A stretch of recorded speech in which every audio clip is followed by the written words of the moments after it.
उसके पास तो एक ही ताक है, कृष्ण को मारे कैसे। भगवान को मारने के लिए राक्षस भेजता है, शंखचूड़, मायासुर, अष्टासुर। भगवान ने तीनों राक्षसों का उद्धार कर दिया। नारद जी पधारे कंस की सभा में। कंस ने बहुत सुंदर उनका स्वागत किया। नारद जी ने कहा, महाराज कृष्ण भगवान को मारोगे कि नहीं छोड़ दोगे? बोला कैसे मारे, अब आप नहीं बताए। जिन राक्षसों को भेजता हूँ वो सबको मार डालते हैं। अब आप कोई उपाय बताओ, क्या किया जाए?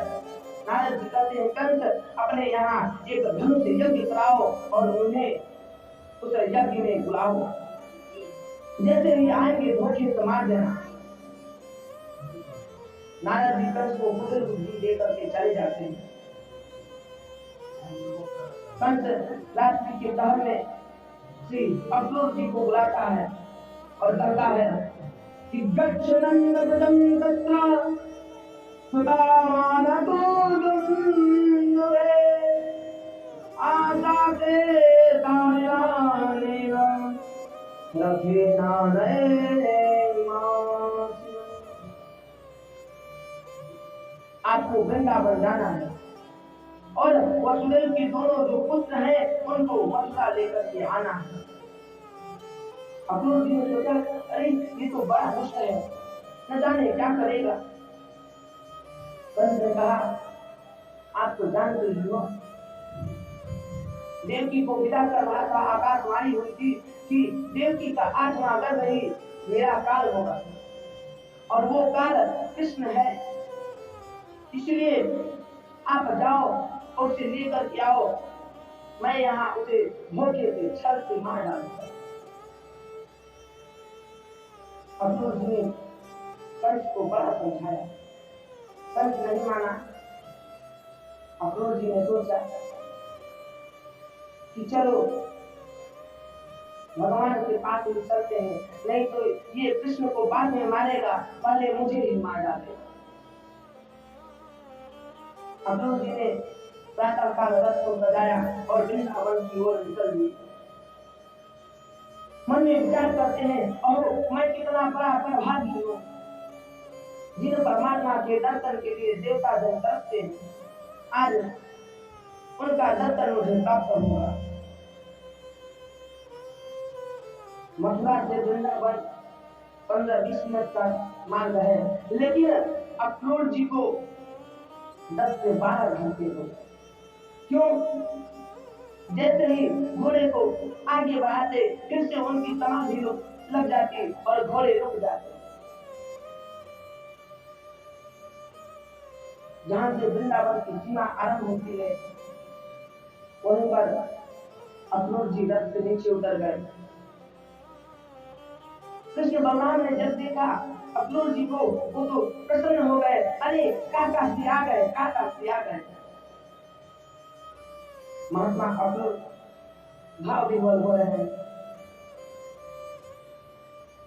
दोनों भैया अक्रूर जी के चरणों में प्रणाम करते हैं और कहते हैं, काका जी एक निवेदन था, कंस ने हमें मारने के लिए बुलाया है, ये हमारे भोले भाले ब्रजवासियों को ना बताना, नहीं तो वो तो जीते जी मर जाएंगे।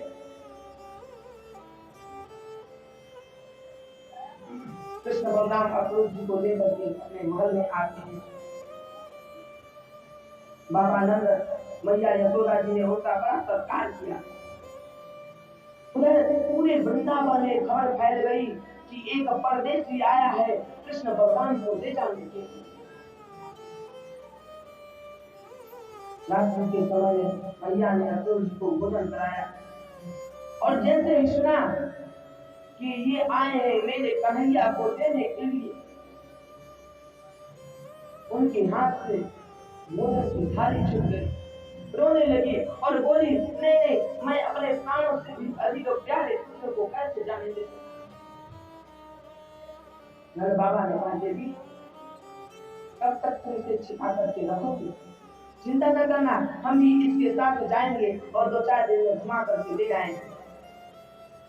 सारे ब्रह्मांड में समाचार फैल गया। अब तो जैसे मैया से आंखों से नींद ही उड़ गई।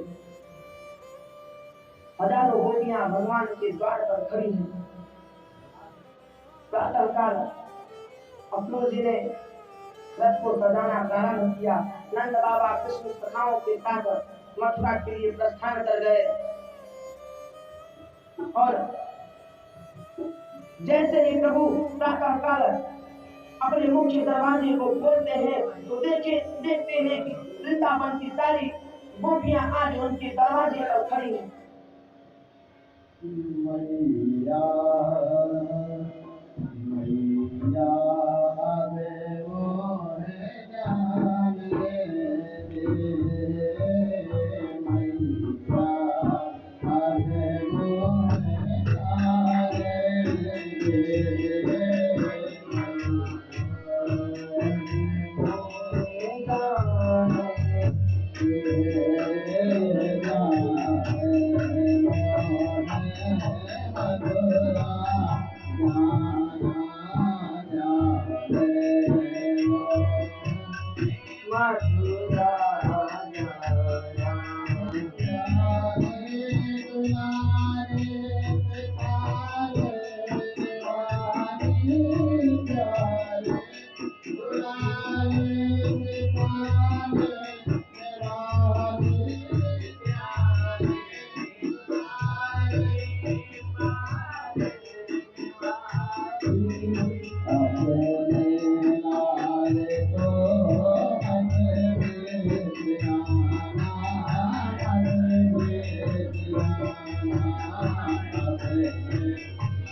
कन्हैया माता यशोदा को बार-बार समझाते हैं।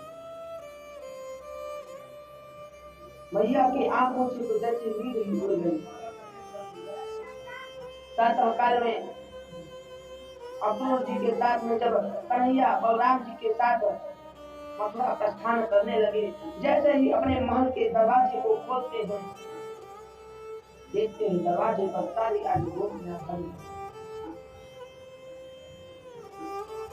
गोपियों के नेत्रों से आंसू बह रहे हैं। रोते हुए गोपियां कहती हैं, हाथ जोड़ करके कहती हैं, हे प्राण वल्लभ, आप हमें छोड़ करके न जाइए, हम आपको जाने नहीं देंगे। और हे अक्रूर,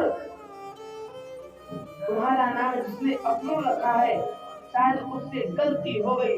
अरे तुम्हारा तो नाम क्रूर होना चाहिए। तुम हमारे प्राण वल्लभ को लेने के लिए आए।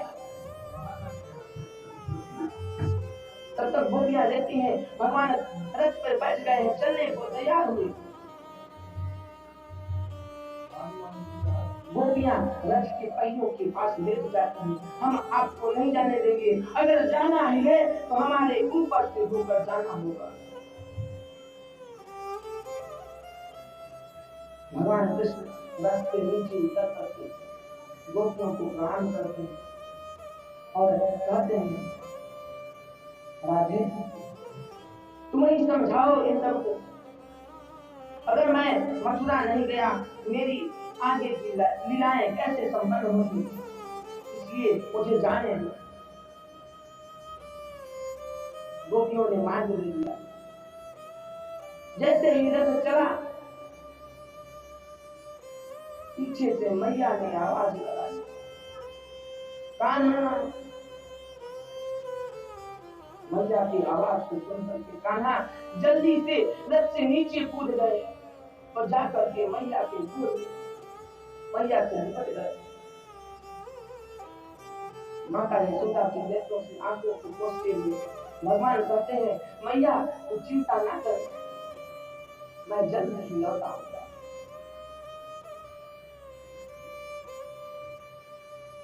माता यशोदा कहती है, लला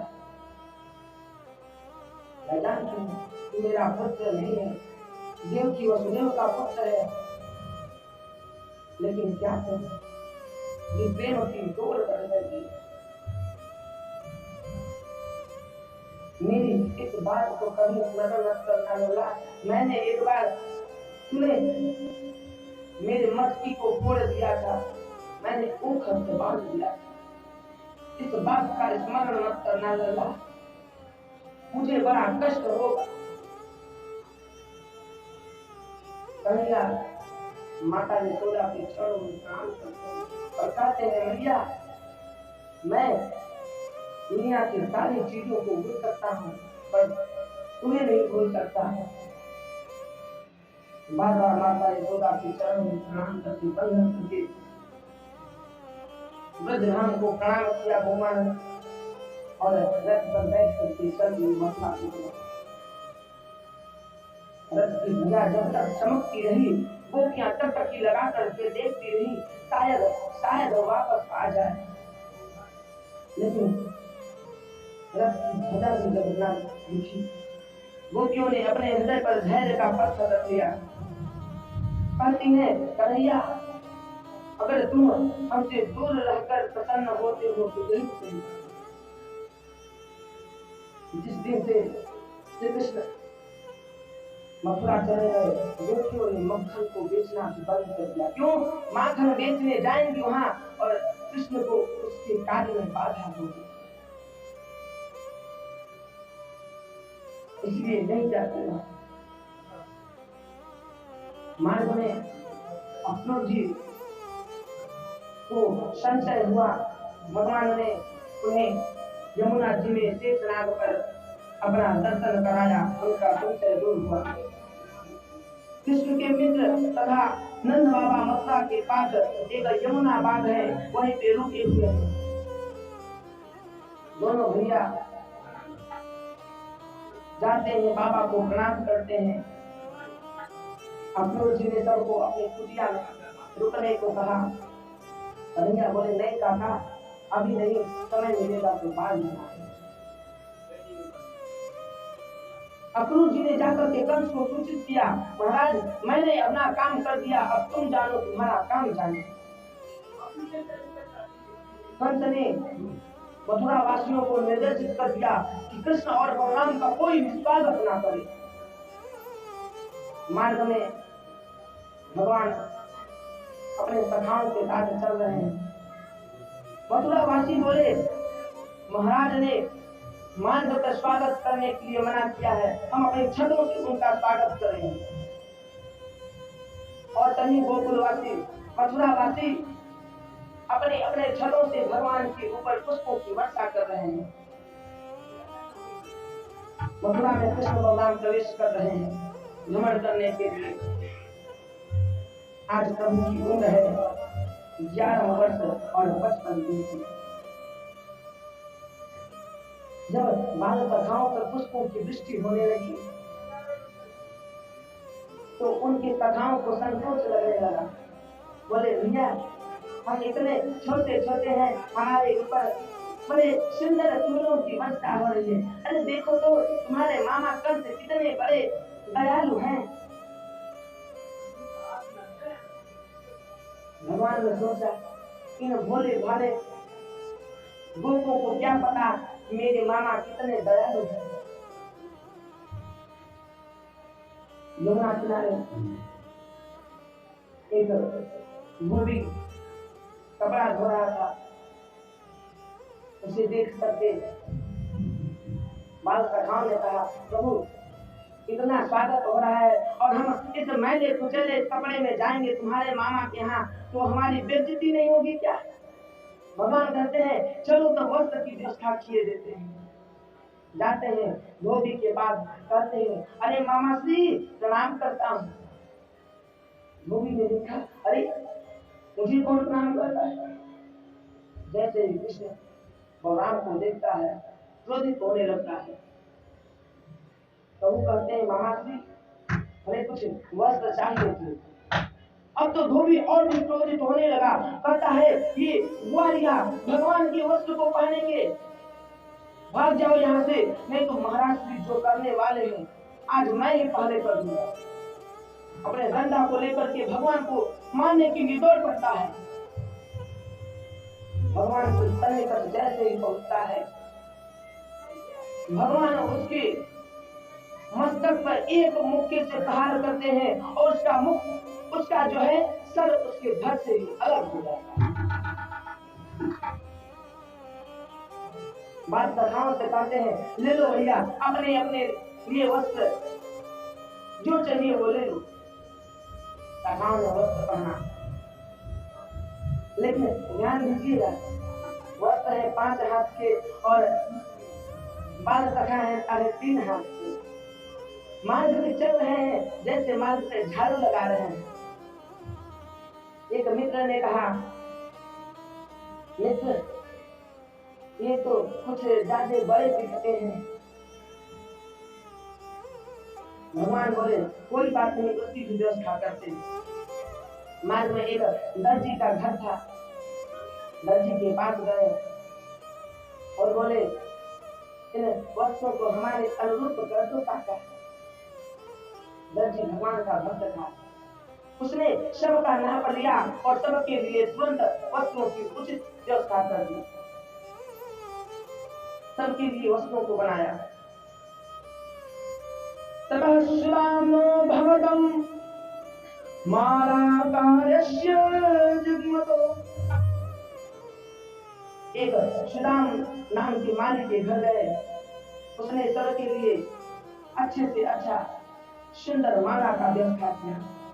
भगवान ने उसे भक्ति का वरदान दिया और वहां से चले गए। अब वस्त्र हो गया, माला हो गया, अब कमी थी तो केवल चंदन थी। मानसखान ने कहा प्रहला अब चंदन भी कहीं मिल जाए तो बड़ा अच्छा होता। मार्ग में सामने से एक विचित्र नारी आ रही थी, 3 जगह से टेढ़ी थी, उसकी कमर, उसके हाथ में चंदन का एक कटोरा था। गुरुवती होने के कारण वो अपना चेहरा घूंघट में रखती थी।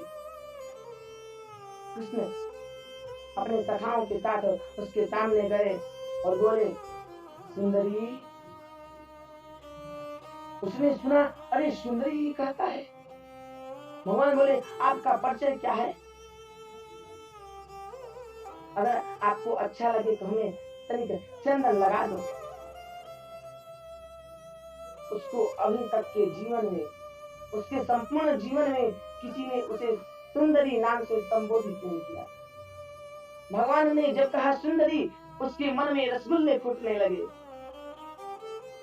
और उसने अपने घूंघट को हटा करके कहती है, मैं कंस की दासी हूँ, मेरा नाम सैरंध्री है। उसने भगवान को चंदन लगाया, बाल सखाओं को चंदन लगाया। एक सखा कहता है, अरे तुम्हारे मामा श्री के लिए ये ले जा रही थी चंदन और हमको ही लगा दी, अब इसको तो कुछ मिलना चाहिए। भगवान उसके थोड़ी से 3 अंगुल लगाई और जरा सा झटका दिया, वो परम सुंदरी बन गई। जो 3 जगह से टेढ़ी थी वो एकदम सीधी हो गई। अब भगवान कंस के धनुष यज्ञ में पधारे। बाएं हाथ में प्रभु ने धनुष को उठाया और पलक झपकते ही धनुष के 3 टुकड़े कर दिए। कंस ने देखा और भयभीत हो गया। तो इस करते ही कुलियापीड नाम की हाथी को मार दिया। कंस के पास समाचार गया और भयभीत हो गया। कंस को दिन में ही खुद की गधे की सवारी दिखने लगी। विशाल रंगभूमि में एक तरफ माताएं विराजमान हैं, एक तरफ युवतियां हैं, एक तरफ राजकुमार हैं। अब जो जो भगवान को देखता है वो भगवान को अपने अनुरूप, अपनी बुद्धि के अनुरूप प्रभु का दर्शन करता है। जाती रही भावना जैसी, जाती रही, जाती रही भावना जैसी, जाती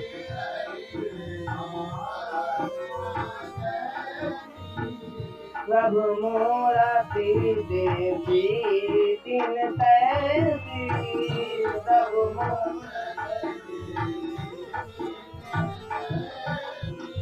प्रभु मूर्ति देखी तीन तैसी,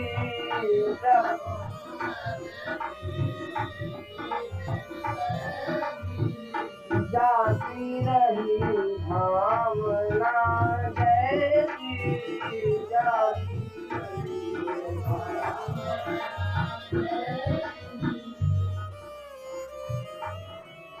जितने लोग हैं भगवान को जिस भाव से पूजते हैं, उस भाव में भगवान तो एक ही है, लेकिन सबको भगवान अलग अलग दिखाई देते हैं। जो राजकुमार हैं उनके लिए भगवान राजकुमार के वेश में दिखते हैं, माताओं के लिए पुत्र के रूप में दिखते हैं, गोपियों को अपने पति के रूप में दिखते हैं, और महाराज कंस को अपने काल के रूप में दिखाई देते हैं। तो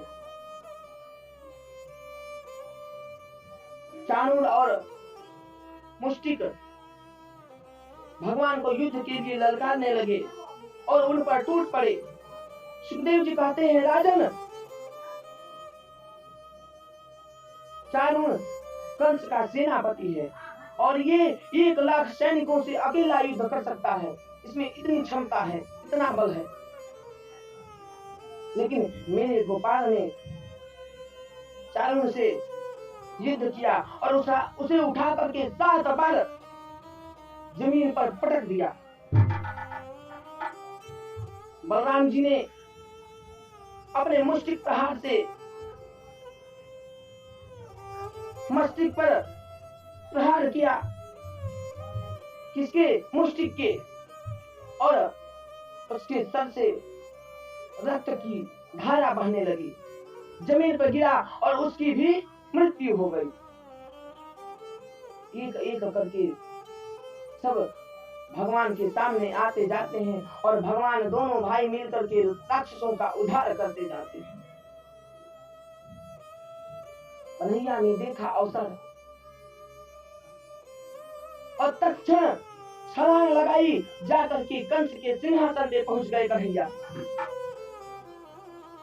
सिंहासन के पास पहुंच करके पैर से मारते हैं, कंस का मुकुट गिर जाता है और कंस के केशों को पकड़ लेते हैं भगवान। कंस कहता है, अरे अरे ये क्या करते हो, दुखता है। बोले मामा जी चलिए, बड़ी खुशी हुई, बड़ी प्रसन्नता हुई ये सुनकर कि दुखता है। आपको पता तो चला कि केस पकड़ने के बाद दुखता है, क्योंकि जाके पग नहीं फटे दिवाई, सो कहाँ जाने पीर पराई। जब तक कोई कष्ट स्वयं को नहीं होता, उस कष्ट की पीड़ा हमें ज्ञात नहीं होता। मामा जी, जो बात अपने लिए बुरी लगती है वो बात दूसरों के साथ नहीं करना चाहिए। कितने संतों को तुमने कष्ट दिया, याद करो जब मेरी माता को विदा कर रहे थे, आकाशवाणी के द्वारा जब तुमने सुना इसके 8वें गर्भ के द्वारा तुम्हारी मृत्यु हुई, तुमने मेरी माँ का ऐसे ही केस पकड़ा था। तुम्हें पता तो चला केस पकड़ने से क्या होता है।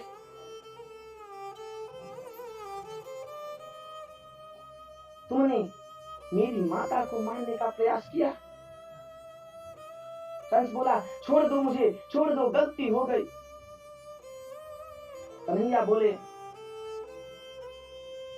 तुम कितने बड़े भाग्यशाली हो मामा कि तुम्हारे अंतिम समय तुम्हारी आंखों के सामने मैं स्वयं खड़ा हूं। मामा मुझे अच्छी तरीके से देख लो, वो मैं ही हूं जो तुम्हें मुक्ति प्रदान करेगा। लाखों नर नारी देख रहे हैं। 35 वर्षों से आज तक पर्यंत मथुरावासी कभी हंसे नहीं थे, लेकिन जब भगवान कंस के केस को पकड़ते हैं तभी नर नारियों के चेहरे पर हंसी आ जाती है। भगवान कंस के केस को पकड़ करके सीढ़ियों से घसीटते हुए ले आते हैं और नीचे गिरा देते हैं। कंस को नीचे गिरा करके कंस को भगवान ने मुक्ति प्रदान कर दी।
सभी ने दौड़ करके गोपाल को अपने अंक में भर लिया।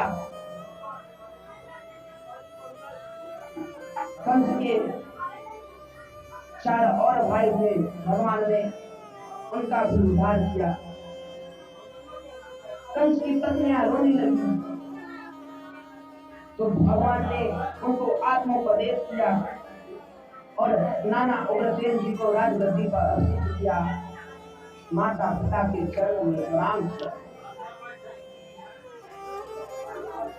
क्यों? क्योंकि अभिवादनशीलस्य नित्यं वृद्धोपते चत्वारि तस्य वर्धन्ते आयुर्विद्या यशो। प्रणाम करके बोली, मैं कितना अभागा हूँ जो आपकी सेवा से इतने दिनों पर्यंत मैं दूर रहा। वसुदेव जी ने भगवान को अपने गोदी में उठा लिया। मैया देखी तो प्रभु का चिन्ह यहाँ नहीं है, और मन ही मन माता यशोदा को धन्यवाद कर रही है कि मैंने अपने पुत्र को भेजा था तो 1 घंटे का था और आज आया तो 11 वर्ष और 56 दिन का हो गया। नंद बाबा कृष्ण की कथा से बोल रहे, लाला वृंदावन चले नहीं, क्योंकि आते समय तूने कहा था कि परसों आऊंगा। सुखदेव जी कहते हैं, परीक्षित उस समय जो कर्म संदन हुआ, जिस बाबा ने आंगुली पकड़ करके कन्हैया को चलना सिखाया, जो ब्रजवासी भगवान के साथ 24 घंटे रहते थे, आज उन सब से प्रभु ने अपना हाथ छुड़ा के दिखाया, मैं नहीं आ पाऊंगा। आप लोग वापस जाइए। हाँ, मैं शीघ्र आने का प्रयास करूँ। क्या बीती होगी परीक्षित उनके हृदय पर। एक नन्हा सा गोप रोता है, रोता हुआ कृष्ण को गले से लगा लेता है और कहता है, लाला हमसे कोई गलती हो गई क्या? तू हमारे साथ नहीं चलेगा? तू नहीं चलेगा ना लाला? मैया तो रोते रोते ध्यान हो जाएगी। प्रभु ने उसे गोद में उठा लिया और बोले, कुछ परिस्थिति ऐसी है, तुम यही समझ लो कि मैं भी तुम सबसे दूर रह करके प्रसन्न नहीं रहूंगा। नंद बाबा को सखा बार बार पीछे की ओर मुड़ करके देखते हैं और चले गए। मुझे दिल की ने प्रभु के केस हटाए, मुंडन कराया, चोटी रखी, जनेऊ संस्कार कराया दोनों भाइयों का। और भगवान की स्थिति ये है कि क्या हो रहा है उन्हें तो कुछ मालूम नहीं। आज भगवान को मैया यशोदा और नंद बाबा याद आ रहे हैं, कुछ सखा याद आ रहे हैं। वसुदेव जी ने भगवान को गुरुकुल में भेज दिया पढ़ने के लिए। प्रभु ने सारी विद्याओं को पढ़ा और वही सुदामा नाम की एक सखा से मैत्री हो गई। शिक्षा ग्रहण करने के बाद गुरुदेव के मरे हुए पुत्र को यमुपुरी से ला करके भगवान प्रदान करते हैं। वहीं पर भगवान पंचजन्य नामक राक्षस को मारकर एक शंख प्राप्त कर सकते हैं जिसका नाम है पांचजन्य। शिक्षा संपूर्ण होने के बाद भगवान सुदामा जी को गले लगा करके बोले, मित्र अब हम चलते हैं, कभी मथुरा आना। सुदामा ने कहा, ठीक है मित्र, प्रयास करूंगा। गुरुदेव और माता जी का आशीर्वाद लेकर के भगवान पुनः मथुरा आते हैं, माता पिता के चरणों से प्रणाम करते हैं। जिस दिन से कृष्ण पढ़ करके आए हैं, मन नहीं लगता उनका गुण।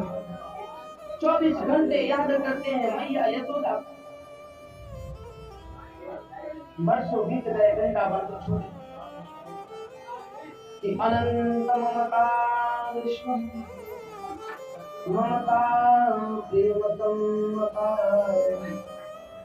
भावं तमेव कांतात्मा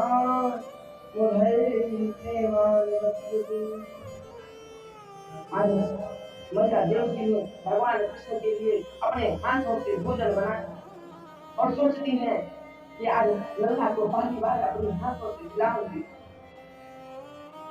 लेकिन जैसे ही भगवान के कक्ष में प्रवेश करती है माता, देखती है प्रभु रो रहे हैं। प्रभु को रोता देख करके मैया देव जी को लेकर शांत हो गई, एकदम डर गई और थाली को अलग रख करके जाती है और जोर जोर से रोने लगती है। वसुदेव जी से सारा वृतांत का सुनाती है, कहती है, प्रभु आप ही कुछ पूछो, क्यों रोता है? वसुदेव जी कहते हैं, देवी मैं कैसे पूछूं, संकोच लगता है। तभी वहां ज्ञानियों में श्रेष्ठ उद्धव जी आ गए।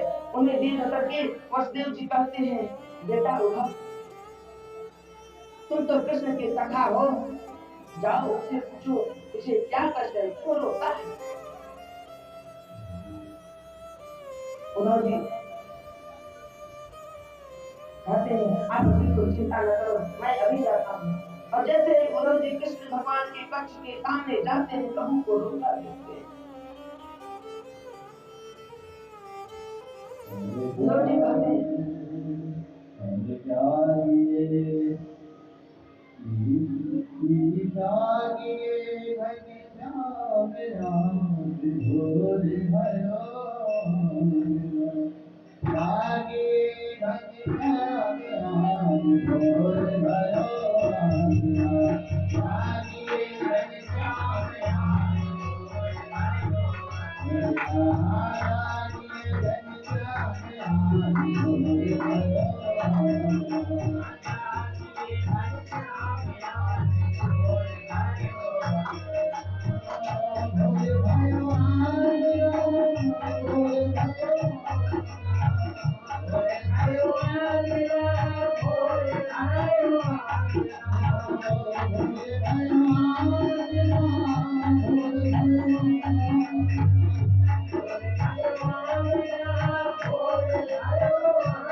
भगवान के चरणों में प्रणाम करते हैं और जैसे ही प्रणाम करते हैं कन्हैया तुरंत अपने मन से उठकर के तुरंत को गले लगा लेती है और खूब रोती है। क्या करूं? हम मथुरा वासियों से कोई गलती हो गई क्या? भूल हो गई क्या? क्या तकलीफ है? उधर दिखाते क्या तकलीफ है? कन्हैया करते हैं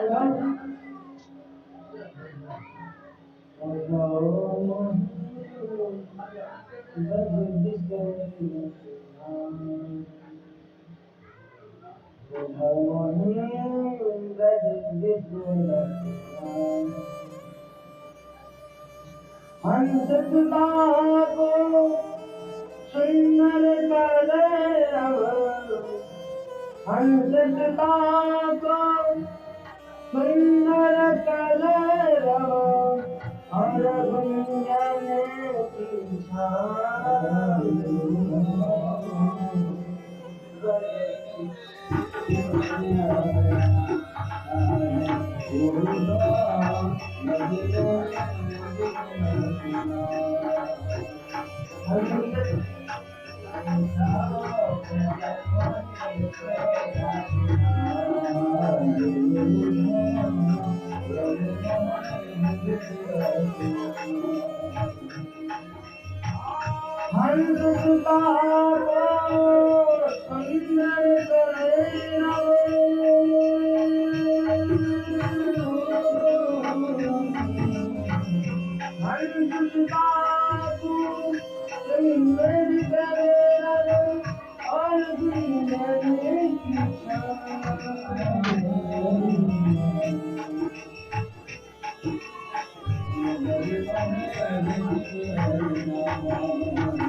क्या बताऊं,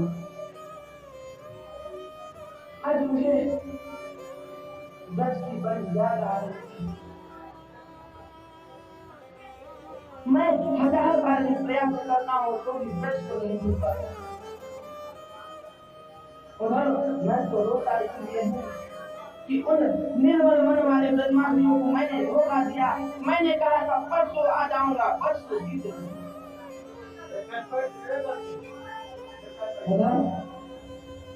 एक बार वृंदावन चले जाओ, नंद बाबा, मैया यशोदा, समस्त देवियों को मेरा समाचार सुना देना। उन्होंने तेरी नजरें भगवान को लेकर इतने वर्षों बाद ब्रजवासियों की याद भी आई तो मुझे भेजते हो।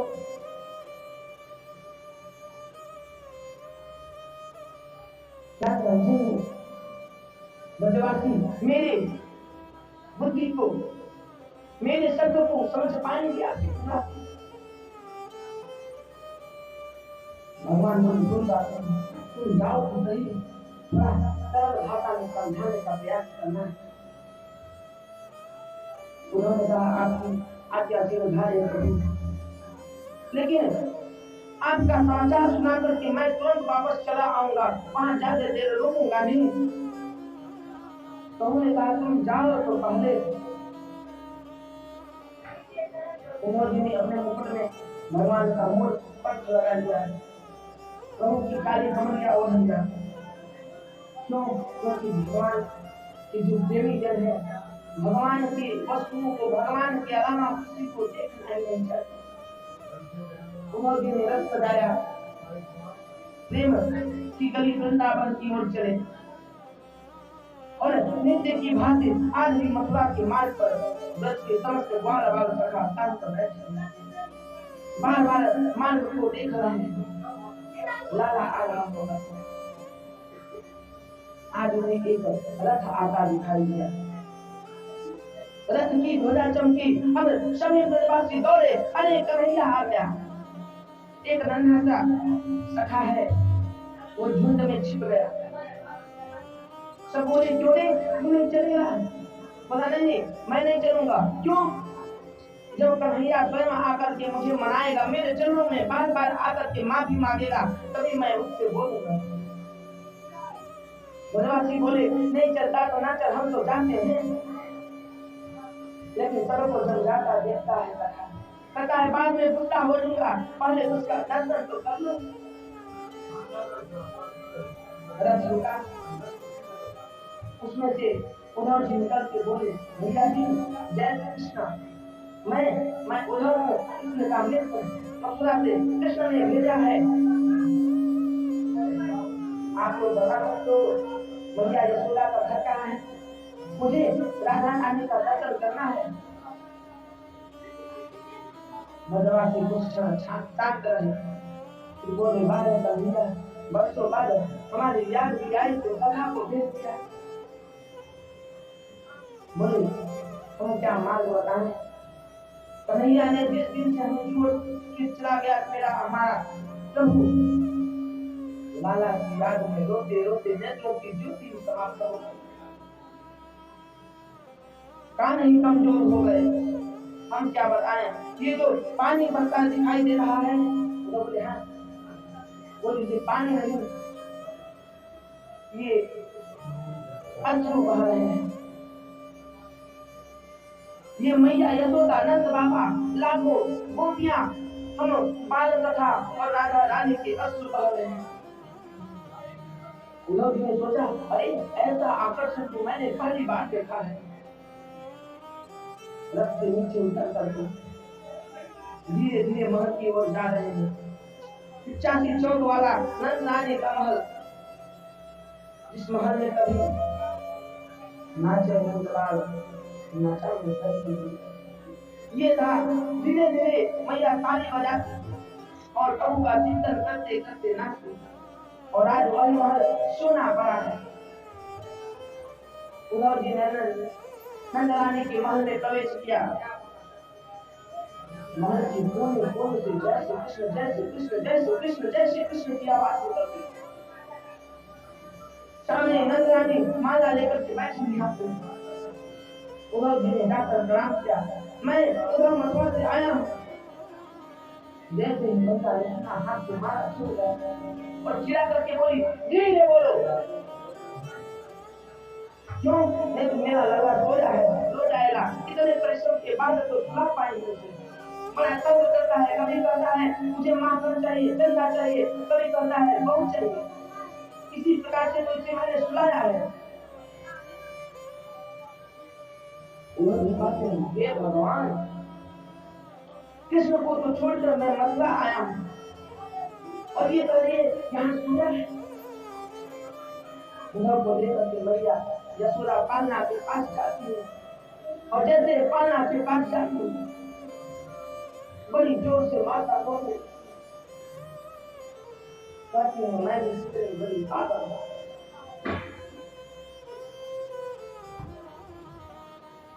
कन्हैया तो सबका छोड़ करके चला गया। उद्धव ये वही रसोई है जिसमें मैं भोजन बनाया करती थी, भोजन पकाना रहता था, तभी कन्हैया आ जाता था और भोजन के लिए जिद करने लगता था। उद्धव एक बात मुझे सबसे ज्यादा तकलीफ देती है, मैंने एक मर्ची के फोड़े जाने से उसे ऊँघ में बांध दिया, शायद इसीलिए मेरा कन्हैया मुझे छोड़ कर चला। उद्धव मैया के चरणों में रात भर बाबा नंद यशोदा से चर्चा हुई। रात होते ही बोले, मैया मैं गोपियों से दर्शन करना चाहता हूँ, राधा रानी से दर्शन करना चाहता हूँ।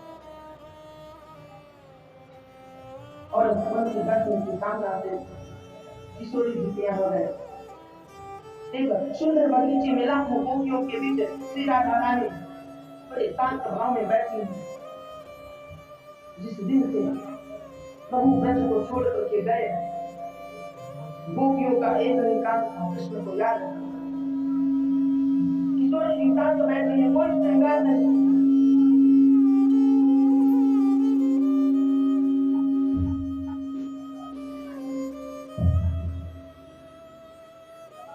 एक गोपी बोली, किशोरी जी आज स्वप्न में कृष्ण आए थे, मातम चुरा करके भागने लगे, मैंने पकड़ने का प्रयास किया, मेरी नींद खुल गई। एक ने कहा, हाँ मैंने जल्दी आकर मछुआ चुरा करके भागने लगी, मैंने दौड़ाया, तब तक मेरी भी आंखें खुल गई। किशोरी जी सबकी बातें सुन रही हैं। एक ने पूछा, किशोरी जी आपके स्वप्न में कभी माधव नहीं आते, और आते हैं तो आप हमें बताती क्यों नहीं? किशोरी जी ने हाथ जोड़ करके कहा कि स्वप्ने पश्यन्ति आकाशं धन्यास्ताः सखियोऽसिताः अस्माकं सुगते कायते गतानिद्रां। स्वप्न में जिनको कृष्ण दर्शन करते हैं वास्तव में बर्बाद है। मैं उनको प्रणाम करती हूँ। मैं कहते सपना देखो जब से हमारे प्राण बल हमको छोड़ करके चले गए, तब से आज पर्यंत मुझे नींद ही नहीं आई। उन्होंने सोचा है भगवान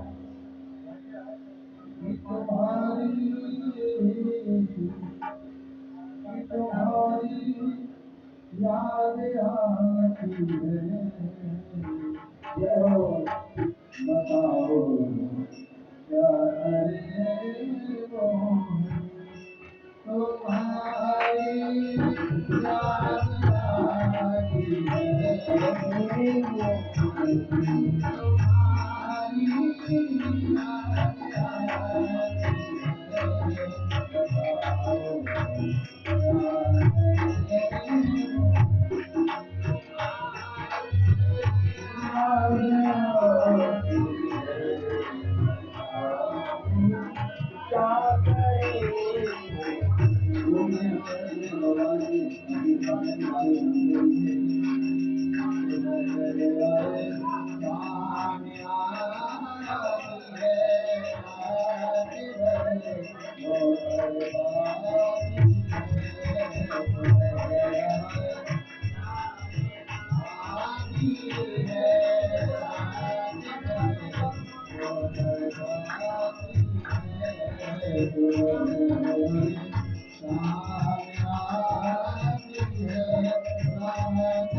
गोपियों के इस बात को सुनकर उद्धव जी को बड़ा आश्चर्य होता है। तभी गोपियों के मध्य एक भौरा आता है भोला गुनगुनाता रहता है। गोपियां कहती हैं, देखो इस कपटी को देखो, ये आ गया फिर से हमें परेशान करने। उस भौरे को बड़ी उलाहना देती है गोपियां। एक गोपी कहती है, अरे सखी इसे मत कहो, नहीं तो जाकर के ये भी तो काला ही है, कृष्ण से बातें अपने कहेगा। गोपियां उस भौरे से क्षमा मांगती हैं। तभी उद्धव जी वहां पे आ जाते हैं। उद्धव जी ने सभी गोपियों के चरणों में प्रणाम किया, राधा रानी को प्रणाम किया और उनको ज्ञानोपदेश देते हैं। हे गोपियां, आप जिसे प्रेम की मूर्ति मान करके प्रणाम करती हो, प्रियतम मान करके प्रणाम करती हो, वो साक्षात परब्रह्म परमात्मा है। ब्रह्म में अपने मन को लगाओ। गोपियों ने कहा, ये ब्रह्म ब्रह्म हम कुछ नहीं जानते, हमारे लिए तो कन्हैया ही सब कुछ है। और मन तो एक ही होता है, जो मन हमने कृष्ण को दे दिया है। अब हम किसी में मन नहीं लगा सकते। तुम कहते हो ब्रह्म सर्वव्यापी होता है, तुम भी ब्रह्मा और हम भी ब्रह्मा। एक ब्रह्म दूसरे ब्रह्म से मन हटाने को कैसे कह सकता है? उद्धव जी आए थे गोपियों के पास 1 घंटे के लिए, लेकिन गोपियों की अथाह ज्ञान की समुद्र में उद्धव जी गोते लगाने लगे। 7 महीने बाद उद्धव जी को जब अपने शरीर का होश आया, अपने आप को गोपियों के चरणों में पाते हैं। उद्धव जी के नेत्र सजल हो जाते हैं। गोपियों से कहते हैं, आप लोग चिंता ना करें, मैं आज सूर्यास्त होते होते कृष्ण को यहाँ जरूर भेज दूंगा, ये मेरा आपसे वचन है। गोपियों के चरणों में प्रणाम करके उद्धव जी मथुरा के लिए प्रस्थान करते हैं और जैसे ही कन्हैया के पास जाते हैं, कन्हैया ने दौड़ करके गले लगाया और कहते हैं, आओ ज्ञानी जी, बड़ा दिन लगा दिया। उद्धव जी कहते हैं, गले पर नमक छिड़कते हो? अरे तुम कितने निष्ठुर हो, जो तुमसे अनन्य भक्ति करती हैं, प्रेम करती हैं, ऐसे ब्रजवासियों को तुम छोड़ करके चले आए। प्रभु कहते हैं, उद्धव मुझे बड़ी प्रसन्नता हुई, तुम्हारे नेत्रों पे जो ज्ञान का पट बना था आज वो खुल गया और भगवान एक क्षण में उद्धव जी को दिव्य स्वरूप का दर्शन कराते हैं। जैसे ही उद्धव जी ने देखते हैं सारी गोपियां श्री राधा रानी भगवान के सामने पड़ी है। भगवान ने कहा, तुम तो ज्ञानी थे, लेकिन अभिमान था तुम्हें अपने ज्ञान का, इसलिए मैंने ये सारी लीलाएं रची। उद्धव को भक्ति का सर्वांग दर्शन हुआ। इसके बाद कन्हैया कुब्जा के घर गए। अक्रूर जी के घर जाकर के उनको आनंद की अनुभूति कराई। कंस की 2 पत्नियां हैं, अस्थि और ताप्ती। दोनों ने जाकर के जरासंध से शिकायत कर दी। जरासंध ने 23 अक्षौहिणी सेना लेकर के मथुरा पर चढ़ाई कर दी। महाभारत के युद्ध में कौरव और पांडवों की सेना को मिलाकर केवल 18 अक्षौहिणी थी और यहाँ जरासंध अकेले ही 23 अक्षौहिणी सेना को लेकर के आता है, मथुरा पर चढ़ाई कर देता है। 1-2 बार नहीं, 17 बार आक्रमण किया। 17 बार प्रभु ने उसे हराया। एक कालयवन नाम का राक्षस आया और प्रभु ने उसे पुष्कुंड के द्वारा भस्म करा दिया। 17 बार जरासंध जब हार गया तो 18वीं बार पंडितों को पूजा पर बैठाया और कहा, पंडित जी, यदि मैं इस बार कृष्ण से जीत जाऊंगा तो आप लोगों को 11,000 दक्षिणा और जीवन पर्यंत खाने की सुविधा दूंगा। और यदि हार गया तो तुम सबके स्तर को कम कर दूंगा। इसलिए मन लगा करके पूजा करो, मुझे इस बार विजय श्री प्राप्त होना चाहिए। पंडित जी लोग भयभीत हो गए और भगवान के चरणों को याद करने लगे, हे भगवान इस बार आप ही बचाओ। जरासंध ने मथुरा पर चढ़ाई कर दी। भगवान कृष्ण बोले, भैया इस बार पंडितों की रक्षा के लिए चलो हम एक नाम और स्वीकारते हैं, रणछोड़ का। और भगवान ने युद्ध के पहले ही रण छोड़ दिया, इसीलिए इनका नाम पड़ गया रणछोड़। बोलिए रणछोड़ जी महाराज की।